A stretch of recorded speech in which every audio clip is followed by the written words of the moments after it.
পুরস্কার বিতরণী অনুষ্ঠানে সম্মানিত প্রিয় সভাপতি, উপস্থিত সম্মানিত বিশেষ অতিথি, সাবেক উপজেলার চেয়ারম্যান এবং সংগ্রামী জননেতা, আপনাদের অতি পরিচিত মোখলেছুর রহমান, অধ্যাপক মোখলেছুর রহমান, সম্মানিত অতিথিবৃন্দ, সমবেত সুধীমণ্ডলী, প্রান্তীয় ছাত্র, যুবক, তরুণ ভাইয়েরা এবং আমার বাম পাশে উপবিষ্ট মা ও বোনেরা, আসসালামু আলাইকুম ওয়া রাহমাতুল্লাহি ওয়া বারাকাতুহু। আমি আজকের এই টুর্নামেন্টের আয়োজকদের আন্তরিকভাবে কৃতজ্ঞতা জানাচ্ছি যে যারা আজকে সমাজের যে অশ্লীলতা, বেহায়াপনা, আজকের যে মাদকের প্রতিযোগিতা, ইন্টারনেটের মাধ্যমে অশ্লীলতার যে ছবল, এই সব কিছু থেকে যুব সমাজকে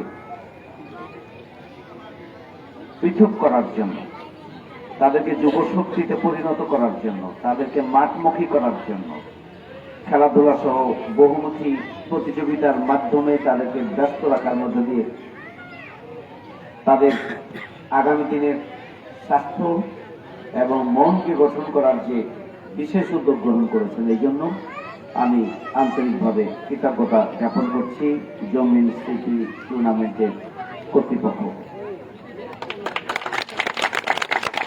দ্বিতীয়ত বলতে চাই, যুবকরা হচ্ছেন শক্তির আধার, তাদের রক্ত টকবকে, ভাই বলতে থাকে, তাদের রক্ত টকবকে এবং তারা ভাঙতে পারে এবং করতে পারে। যুবকরাই 5ই আগস্টের ঐতিহাসিক গণঅভ্যুত্থানের মাধ্যমে নিজেদের জীবনের শেষ রক্তবিন্দু দিয়ে হলেও নতুন বাংলাদেশ এনে দিয়েছে এবং দীর্ঘ 17.5 বছরের জঞ্জাল থেকে এই জাতি মুক্তি পেয়েছে। এক্ষেত্রে ছাত্র, যুবক এবং তরুণরাই নেতৃত্ব দিয়েছে। সুতরাং যুবকরা যদি ভাঙার কাজে নিয়োজিত হয় তাহলে তারা ভেঙে চুরে চুরমার করে দিতে পারে। তারা যদি গড়ার কাজে নিয়োজিত হয় তাহলে তারা অট্টালিকা একের পর এক তারা উপরের দিকে নিয়ে যেতে সক্ষম। অর্থাৎ তারা প্রতিরোধী এবং তাদেরকে কেউ থামাতে পারে না। এই যুবশক্তি হচ্ছে এদেশের সবচেয়ে কর্মক্ষম শক্তি। এই যুবশক্তি হচ্ছে দেশের একটি জাতির প্রাণ শক্তি। যুবকরা যদি সমৃদ্ধ হয়, যুবকরা যদি নিজেদেরকে গড়ে তুলতে পারে, যুবকরা যদি সোসাইটিকে গড়ে তোলার জন্য, ভূমিকা পালন করার জন্য নিজেদেরকে উপযুক্ত করে গড়ে তুলতে পারে, তাহলে সেই সমাজ, সেই জাতি উন্নতির শিখরে যেতে বাধ্য। খুবই দুর্ভাগ্যজনক হলো সত্য যে পড়ালেখা করার পরে আমরা যারা সার্টিফিকেট নিয়েছি, রাষ্ট্রের পক্ষ থেকে এই সমস্ত তরুণ এবং যুবকদেরকে তাদের বেকারত্ব দূরীকরণের মাধ্যমে তাদেরকে দেশ এবং জাতি গঠনের জন্য, অর্থনৈতিক উন্নয়নের জন্য তাদেরকে যেভাবে চাকরিতে যোগদান করানো দরকার ছিল, আমাদের সরকার সেটি পারে না। আমরা দেখেছি যে কোটি কোটি শিক্ষিত বেকার রয়েছে, কোটি কোটি অশিক্ষিত বেকার রয়েছে। আমরা চাই শিক্ষিত এবং অশিক্ষিত বেকার যারা রয়েছে তাদেরকে প্রশিক্ষণ দিয়ে তাদেরকে দেশ এবং জাতি গঠনের জন্য উপযুক্ত করে সরকারের পক্ষ থেকে তাদের হাতে প্রয়োজনীয় উপাদান তুলে দেওয়া হোক এবং তাদেরকে জাতি গঠনে কাজে লাগানো হোক। আমরা সেই প্রত্যাশা করি এবং সরকারের কাছে সেটি দাবি জানাতে চাই।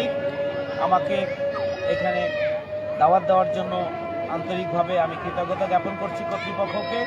আগামী দিনে এই ধরনের ইতিবাচক কাজের সাথে আমরা আছি এবং থাকবো ইনশাআল্লাহ। আপনারা যে উদ্যোগ নিয়েছেন সেই উদ্যোগের সাথেও আমাদের অংশগ্রহণ থাকবে।